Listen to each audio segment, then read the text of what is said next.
लंबे समय तक एसआईपी में इन्वेस्ट करके रिटर्न कमाने का जो प्रोसेस है उसके बारे में थोड़ा सा बताएं कि ये क्या कैसे करेंगे। लंबा समय यानी कितना? लंबा समय का परिभाषा ये होता है कि आप, अगर हम एज ब्रैकेट की बात करें, आपने अगर 18-20 साल की उम्र में पढ़ाई की स्टार्ट की है, कॉलेज गए हैं, 24-25 साल में अगर आपने पढ़ाई कंप्लीट करने के बाद पहली नौकरी पा जाते हैं, तो वहाँ से अगर आप एक हैबिट बना लें कि हम अपने सेविंग्स का 10% जो आपकी जेब अलाउ करे, 500 रुपये से लेके 5,000 भी हो सकती है, 50,000 महीने भी हो सकती है। जैसे जैसे आपकी आमदनी बढ़ेगी उसका एक हम पोर्शन या एक अंश जरूर इक्विटी मार्केट में एसआईपी के थ्रू इन्वेस्ट करेंगे। ठीक है। तो आप धीरे धीरे देखिएगा कि वो ग्रो करके आपका एक और आमदनी का जरिया बन जाएगा, और वो आपको एक मानसिक सुकून और हिम्मत भी देगा कि मेरा बुढ़ापा या मेरे जो रिटायरमेंट एज है उसमें मेरे पास एक बहुत बड़ी पूंजी रहेगी जो मेरे आगे के भविष्य के लिए रहेगी, जब आपकी नियमित आय यानी कि सैलरी जब बंद हो जाएगी। अच्छा, तो सैलरी के बाद की प्लानिंग भी एसआईपी के जरिए हम कर सकते हैं। अच्छा, इसकी कोई शुरुआती राशि है क्या? मतलब कितने पैसे से एसआईपी में जा सकते हैं, ऐसा कोई कॉन्सेप्ट है? एसआईपी को समझने के लिए आपको हम 2-3 टर्म्स और समझाते हैं। एक है एएमसी, असेट मैनेजमेंट कंपनी, और एक होता है फंड का नेचर यानी कि फंड का नाम। अमूमन क्या होता है कि लोग कंफ्यूज कर जाते हैं कि मैं नाम ले रहा हूँ, इससे आप कोई प्रोडक्ट का प्रचार मत समझिएगा, मैं नाम इसलिए ले रहा हूँ कि लोगों को समझ में आए कि मैंने एचडीएफसी में म्यूचुअल फंड में पैसा इन्वेस्ट किया है।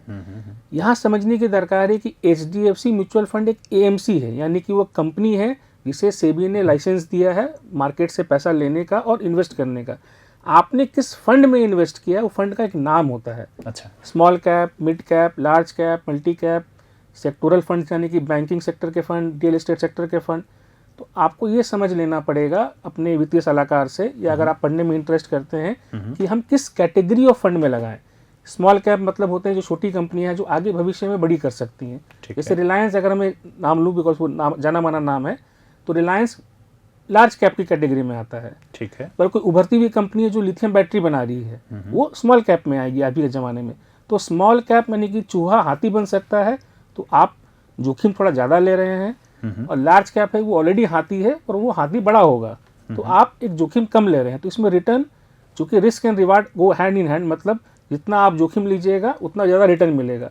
अच्छा, तो आप स्मॉल कैप में लगाएं कि मिड कैप में लगाएं कि लार्ज कैप में लगाएं, ये आपको समझना पड़ेगा, और अपने वित्तीय सलाहकार से भी सलाह लेना पड़ेगा कि आपके एज ब्रैकेट के हिसाब से किस कैटेगरी में जाना चाहिए। ओके, ठीक है।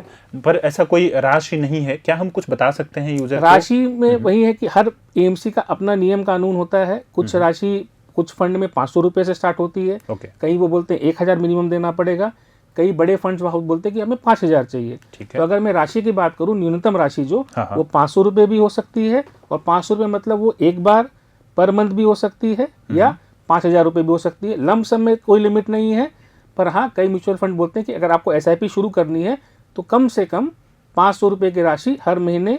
अच्छा, एसआईपी में एक और होता है कि हर महीने में भी क्लासिफिकेशन है कि महीने में आप वीकली भी कर सकते हैं, डेली एसआईपी भी कर सकते हैं।